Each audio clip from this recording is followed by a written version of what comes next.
What is up, everybody? This is Dr. Pittman, and welcome to episode 5 of season 2 of the Gameshow Speak Podcast. I am your host, Dante Pittman, and joining me is my co-host, the man from Rant and Rave, also the man with the golden buzzer and the golden gun, Michael Bombardier. The man from Gold Rush. Feeling the rush here today. Hi, everyone.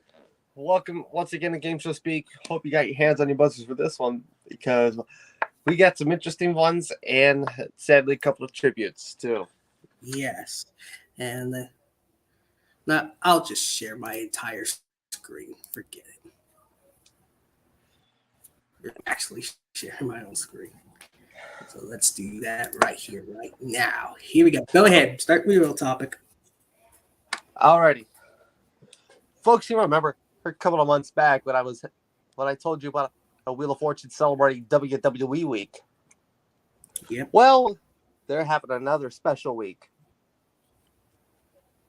Wheel of Fortune and Star Wars are teaming up for Star Wars week. Yep. Anyone who has learned in the ways of the Force has a chance of becoming a contestant on Wheel of Fortune for a special Star Wars week event. And that's probably going to do Jordy Scout a lot of pleasure because of what I heard from my Rant Rave hosting experience. He is actually a Star Wars fan. So, going on here.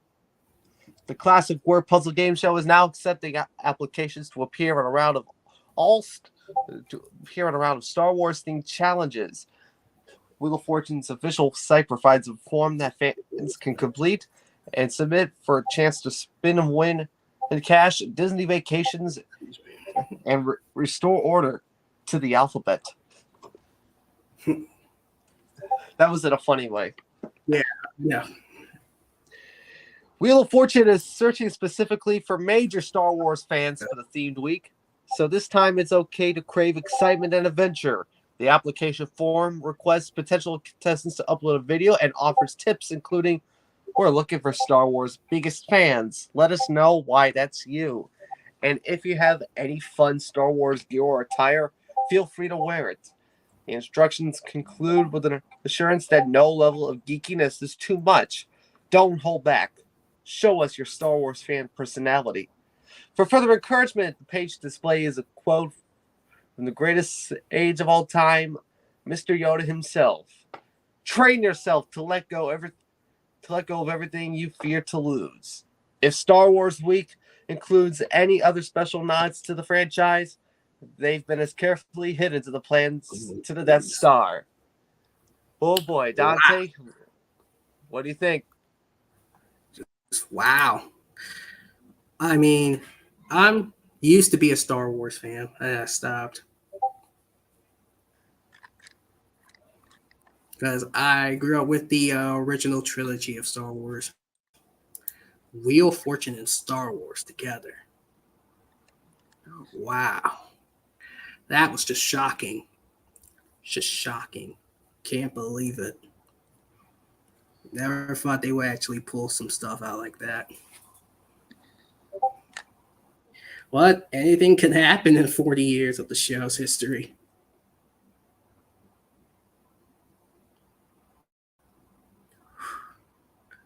Okay, now we have Joel Dommett, the Masked Singer UK host, to present title In With a Shout. It's described as a fast-paced game show in which contestants are challenged to shout at the TV to win a fortune. In With a Shout will launch on ITV1 and ITVX soon, though the exact date is yet to be announced. Okay, two families battle against each other in a thrilling game with a uniquely challenged twist. For a chance to win £20,000, contestants are tasked with answering questions hidden in the montage of moving images and must shout out the answers displayed on television screens. Michael, your thoughts on this? Wow. I've not heard of this yet, but I haven't heard of I've heard of In With a Shout yet, but I don't know if you have heard of it too. But this is going to be quite interesting.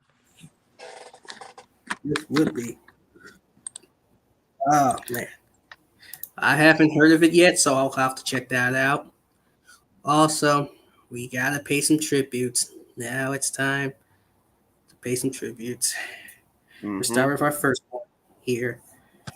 First one here. We start off with Annie Worship. Help me. Worshing. No, Am I you right? got it. You I got it. got it. Okay. Annie Wershing had passed away at age 45 after a 2-year cancer battle. She was in 24 in Bosch. Uh, she was a guest diner on Hell's Kitchen.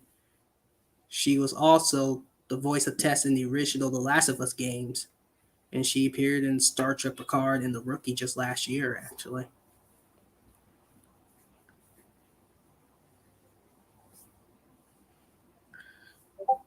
I mean, you've watched Hell's Kitchen. You've probably seen her. Wow, tough loss for the acting world. Yes, it is a tough loss. Free. All right. Now, there you go. Ladies and gentlemen, thank you. Ladies and gentlemen, for those of you who have seen my hosting appearances on the Rant Ray, if you probably know by now that I'm a big time hockey fan. And this just hurts the hockey world more than anyone else. Bobby Hull passed away. Chicago Blackhawks legend.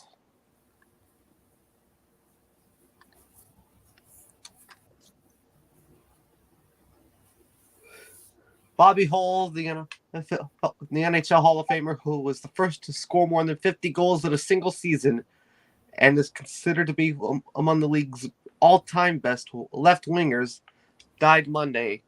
The NFL alumni, the NHL Alumni Association said he was 84. The Chicago Blackhawks, the original 6 team for which he played 15 seasons from 1957 to 72, cited Hull's historic impact on the club, tweeting, "The Golden Jet helped the Blackhawks win the 1961 Stanley Cup and delivered countless memories for our fans, whom he adored. Generations of Chicagoans were dazzled by Bobby's shooting prowess, skating skill, and overall team leadership." Hull joined the Blackhawks in the 1957-58 season and scored 30-plus goals twice before his record-tying 50-goal season in 1961-62, the year after he won the Cup with the club. He would break the NHL record for goals in a season with 54 in 1965-66 and got 52 the following year, and an NHL career best 58 in 1968-69.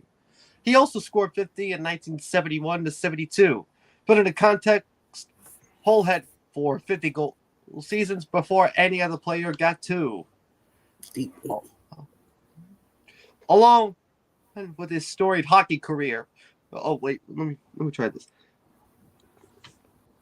He was also the Jets head coach while playing for the team in its first 3 NHL seasons and was an assistant coach in 1975-76. He led the league in goals 7 times, a record that stood until Alex Ovechkin broke it in 2018-19 and finished his NHL career with 610 goals, still the 18th most in league history.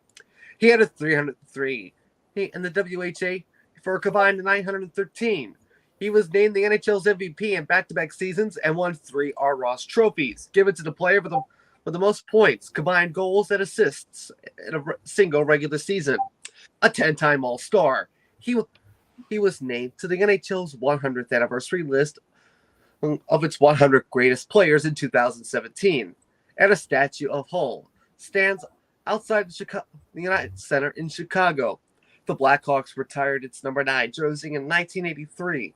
Along with a storied hockey career, Hull was also the father of Brett Hull, an NHL legend in his own right, who had 3 consecutive 50-goal seasons, including 86 in 1990 to 1991, still the 5th most in any NHL season. He finished his Hall of Fame career with 741 goals. The Hulls are the only the Holes are the only father-son team to win the NHL MVP award. In game shows, Hole appeared on an episode of Definition. Our thoughts and prayers go out to the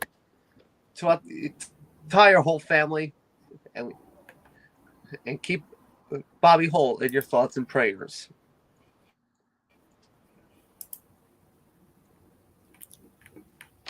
Oh boy, now we got another tribute. Of course, I'll lead this one. We in the game show community had lost a member. His name was Michael Tiller. He was 35 years old. He died on the 26th after a lengthy battle with illness.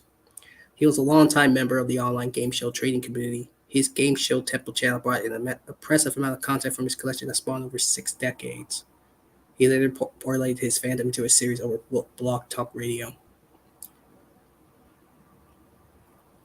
Man, I grew up with one of his videos. He was a great guy. And although I never met the guy, he'll always be in our hearts, not only in the game show community, but as as humans.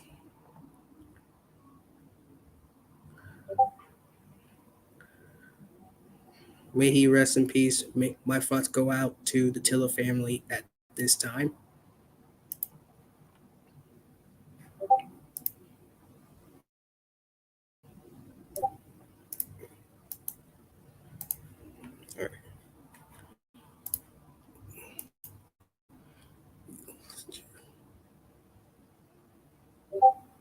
All right.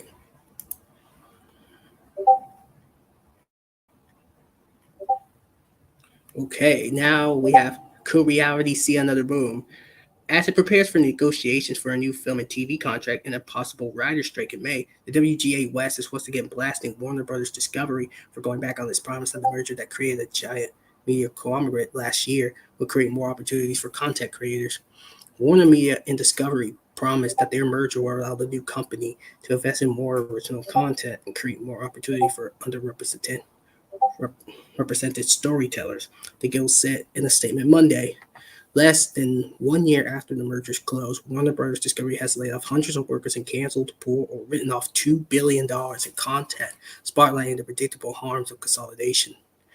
Warner Discovery is the latest disastrous merger to demonstrate the harms of consolidation, and particularly the threat to diversity when gatekeepers combine to increase their power. Bloom Slev, the Guild's director of research and public policy, said in a statement. Almost immediately after closing, Warner Brothers Discovery broke the hollow promises it had made of merger benefits. As a result, writers, including many women and people of color, have lost opportunities and future income, while consumers are left with reduced variety and choice of content.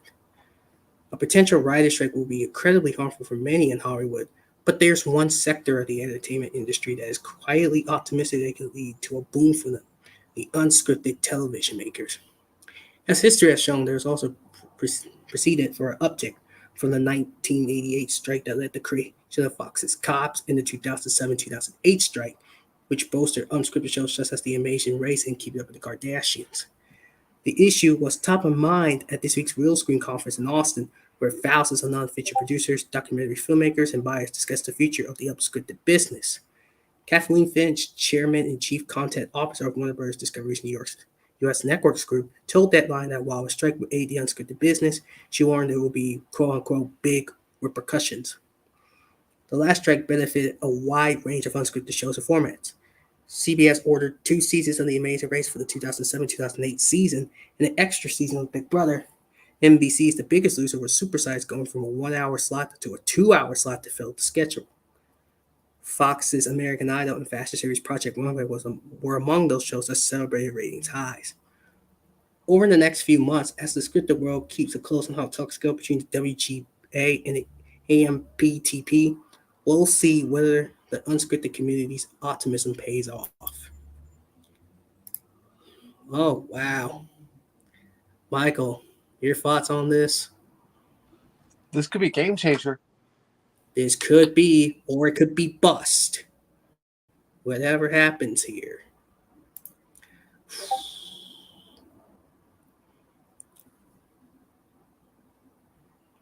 Oh man.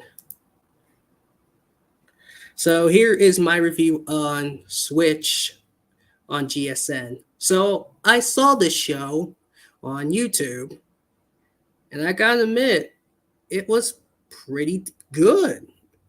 I mean, it was pretty decent. The rules were easy to follow. I mean, the concept's interesting. The game was fun. I like the host, but he's a bit growly. I don't feel like he was battling through a cold. I mean, the host name is Jeff Hefner, who was on Chicago Fire and Chicago Med on NBC. I thought he did a good job as host. I mean, as I said, the concept was interesting. I mean, this gives me Nickelodeon's Brain Surge vibes more than anything else. Overall, this show has potential. So 7 out of 10. Michael? I've not seen it. It's a shame that I don't get Game Show Network anymore. Well, that's sad. So, but Ooh, let's up it a bit. 7.5. 7.5. All right. Fair enough. Fair enough. All right. COVID protocols to extend. Hollywood's unions in the Alliance of Motion Picture and Television Producers have agreed to extend their COVID protocols through April 1st, with only minor changes, including the elimination of pre-employment and weekly COVID testing for some crew members. The protocols will keep in place a mandate that gives employers the limited option to require vaccinations as a condition of employment. Deadline reported exclusively Thursday that the unions and AMPTP were in talks to extend the protocols, which had been set to expire on January 31st, which is today. Unions signed off on the new agreement during the DGA, SAG, AFTRA, IATSE, the International Brotherhood of Teamsters, Teamsters Local 399, IBEW Local 40, Luna Local 724, OPC MIA Local 755, and UA Local 78. Ooh, Michael, thoughts on this one? Oh, geez. Oh, Jesus, right.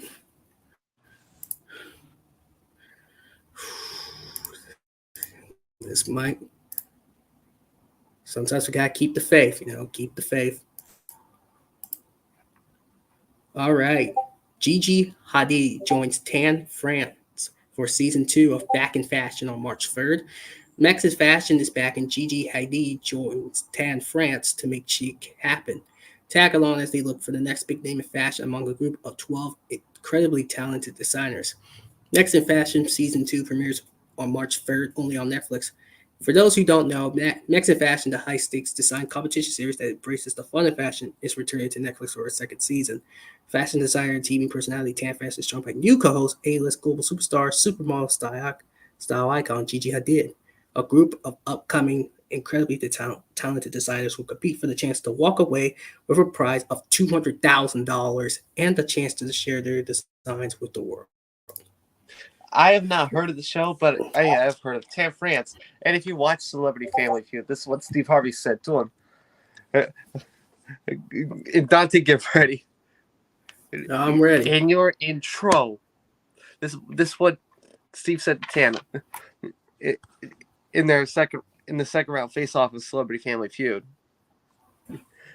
In your intro, are you not a fashion expert?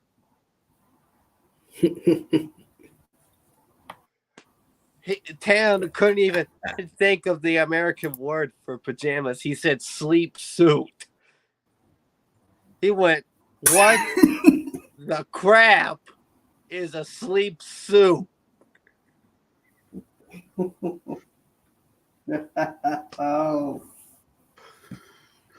Oh my gosh. Oh my gosh. I'm telling you, CBS's lingo, my new favorite thing to watch now. CBS lingo for me was all right. It was all right for me. I mean, if you like it, more power to you. But I prefer the old Chuck Lorre, Bill Engvall's lingo.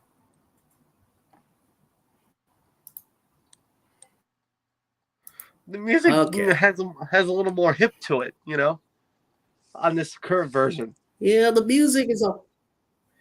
Yeah, I would prefer the Dutch theme or the season free theme. All right, now it's time to review the ratings, boys. Well, just us here, but who cares? All right. Anyway, Wednesday's ratings: more price, more night. In Wednesday's TV ratings, CBS is The Price is Night, Price is Right at night with both NBC and ABC in rerun mode. This last Wednesday rose to 5.2 million total viewers, a season high, and a 0.6 demo rating, topping the night in both measures. The Price is Right at night has also added another two primetime outings on February 15th, Family Night theme, and February 22nd, Date Night theme. Right, Lingo, 3 million, 0.5, also hit a season high in viewers and ticked up in the demo, while Tough as Nails, 2.1 million, 0.3, drew a best since premiere audience and was steady in the demo. Off the night's only other fresh fare, Fox has named that tune, 1.7 million, 0.3, dipped, while Special Forces World's Toughest Test, 1.7 million, 0.3, held steady.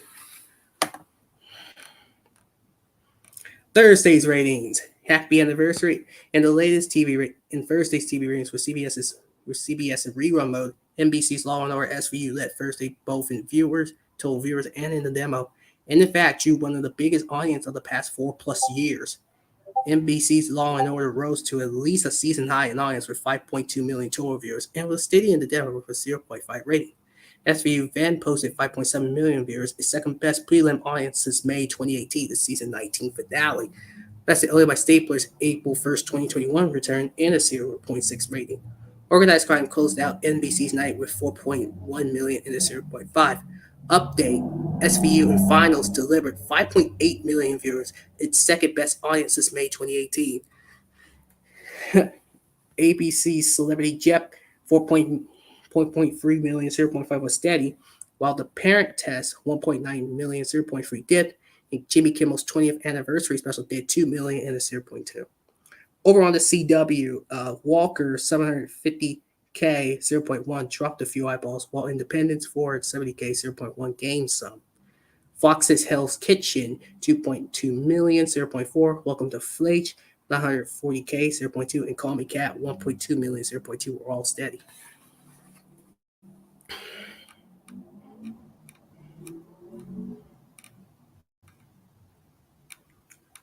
Okay, Tuesdays. All right. In Tuesday's ratings, NBC's Night Court led Tuesday in the demo, while CBS's FBI dominated the night in total audience.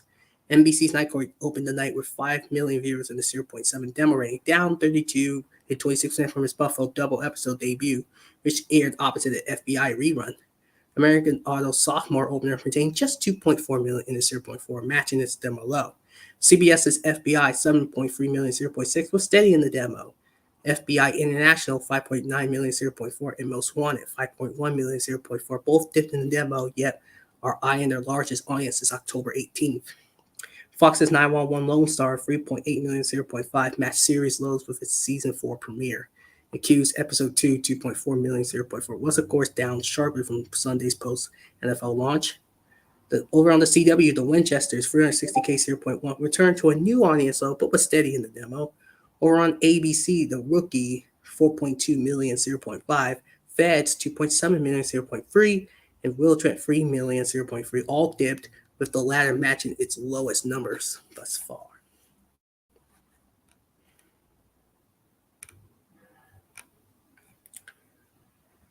All right, Monday. Okay. In Monday's ratings, CBS's newly renewed The Neighborhood and ABC's The Bachelor tied for the Monday demo win, while CBS's NCIS easily drew the night's largest audience. With no pesky NFL game to harsh their mellow this week, the that week. The Neighbor with 6.2 million viewers and a 0.6 rating, and Bob Hart's show at 5.7 million, 0.5. Both hit season high in audience and tied season highs in the demo. NCIS 7.3 million, 0.5 surged to its second best numbers of the season, trailing only the crossover event. While NCIS Hawaii 5 million, 0.4 posted its third largest audience, second highest rating of season 2.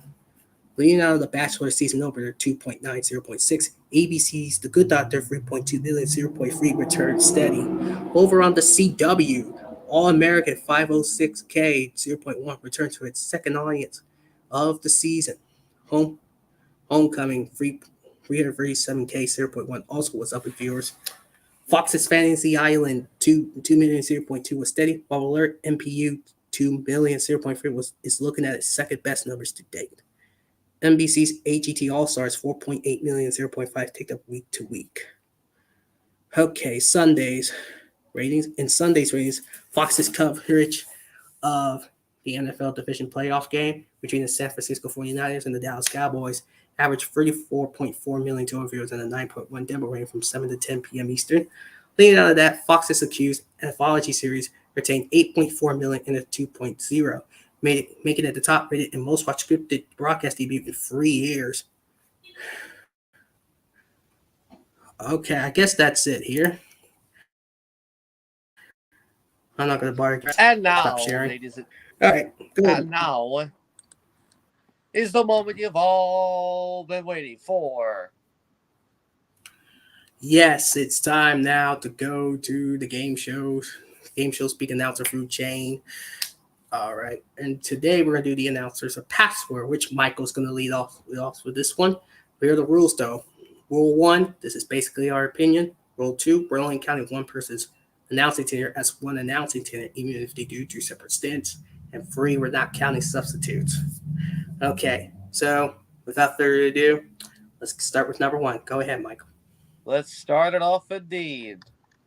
And we had 3 announcers from 1961 to 67. Ooh. The first one, Jack Clark. Jack Clark. Jack Clark.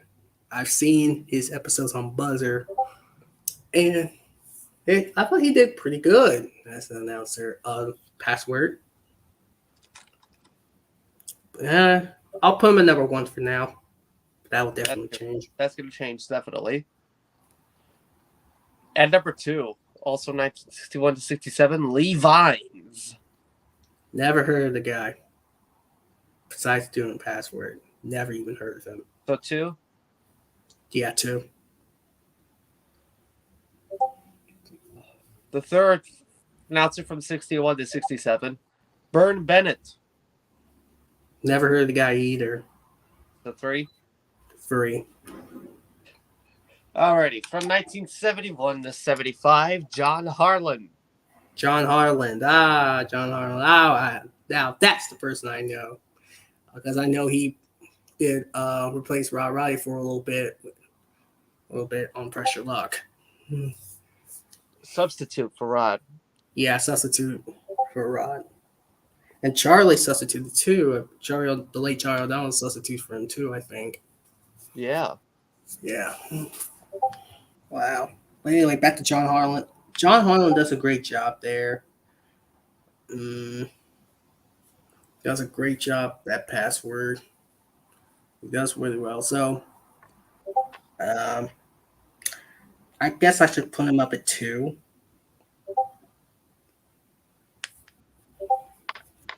All right. So, yeah, we'll put him at 2.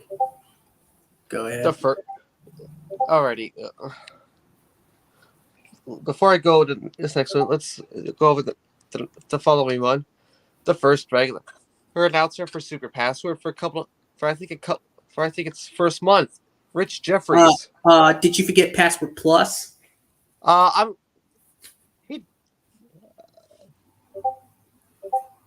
gonna count that, but soon, okay? Because the guy did 2 stints. All right. Okay. So Rich Jeffries, the announcer for Blockbusters, Bill Rafferty's Blockbusters. And So the first month is Super Password. Yeah.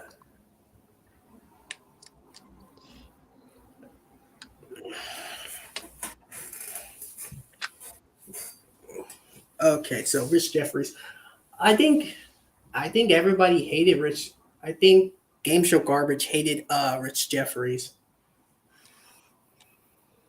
Where would you put him? Mm, uh, I don't know. This is a tough one. I'll put him above the other, like you said, the Lee guy. Above Lee? Yeah, above Lee. Yeah. Alrighty. Now we're gonna get to him, okay? Okay.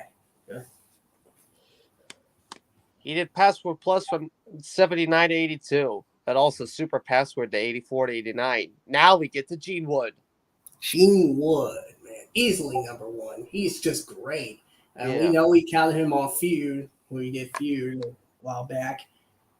He does very well with the show. He's just awesome in every way. And I like the interactions he had with Bert and them. I don't think Alan and Gene had chemistry with him, besides doing the ticket plug. But he did good. He did great, so we'll put him up at number one. Another one from 1980 to 82, Bob Hilton. Bob Hilton. I think he was the guy. He was the announcer for Bill Cullen's Blockbusters. He was also the host on the 1990 version of Let's Make a Deal. Before they brought Monty back. Yeah. Oh, man. Bob Hilton. He does a good job as commentary, as an announcer for the show.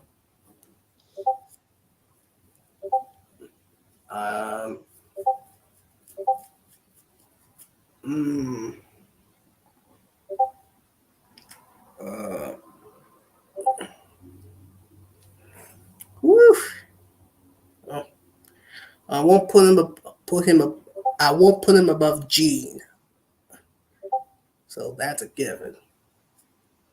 But I will put him.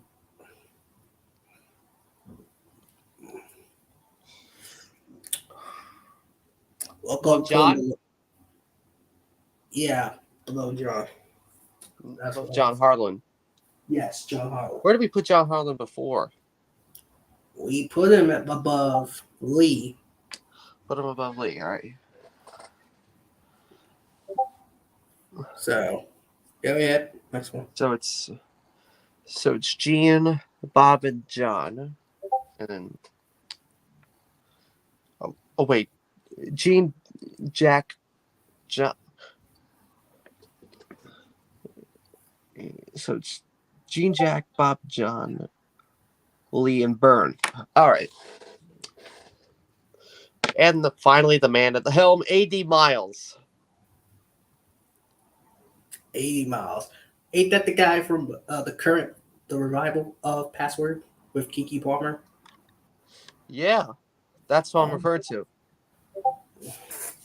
Okay. I thought he did all right. He was also the head writer on The Tonight Show.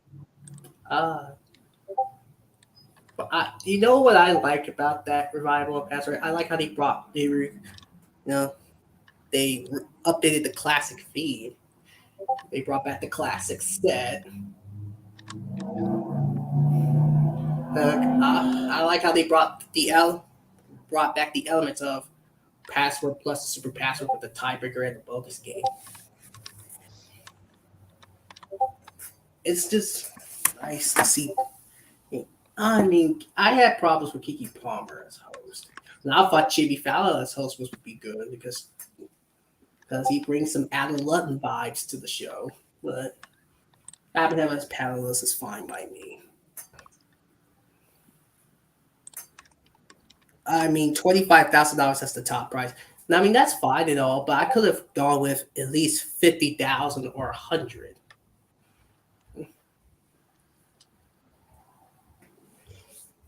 But back to 80 Miles. I think he did really well here. I don't know the guy besides doing this, but he did okay. That's what I thought to himself. And where would you place him? I figure I'll let you have this one. I don't.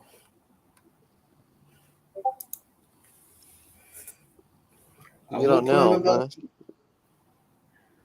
Well, I'm not going to put him above Gene, that's for sure. Not put him above John or Bob Hilton. Oh, man. This is a tough one. It's a tough one. It's not above Jack Clark. Yeah, not above Jack Clark either.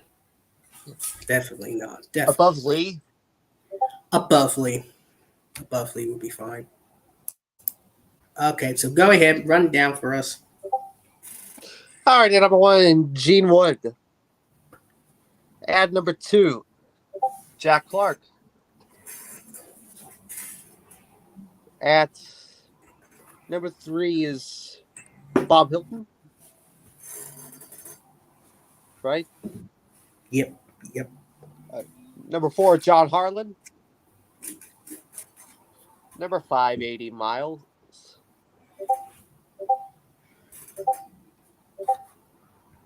Am I missing someone? Yes, you are missing someone. Actually. Rich Jeffries. Where do we place him? Rich Jeffries. We'll put him at 6 for now.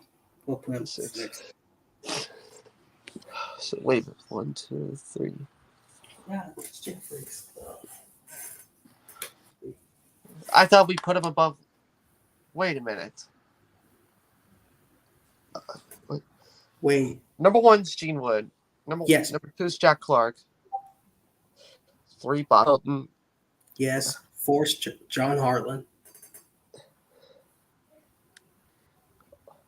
5, I think, is Rich Jeffries. Yeah, Rich Jeffries at 5. 6 is 80. Yes, 6 is 80. 7 is Lee. And dead last is Byrne. All right. There we go. We got it now. All right. And that's all 8 announcers. That's the chain. And I believe that's going to be it for this episode. Yep. Michael, if you would close this out, please. I sure will. It was complicated, but I made sure I remember. Yes. Anyway, folks, thank you so much for joining us for another Gameshow Speak. If you like this, give it a thumbs up. Comment down below. Give us your thoughts on all our topics. Subscribe to Dante Pippin. Hit the notification bell whenever we just live stream like this one at all times. Check out the Gameshow Lounge YouTube channel. And also subscribe to yours truly, Mike Bombardier. So, we must now bid each and every one of you adieu. So, until we see you next week, that time's going to be for another grand episode of Gameshow Speak. Goodbye, Game Show fanatics. Mwah. And good night. Bang.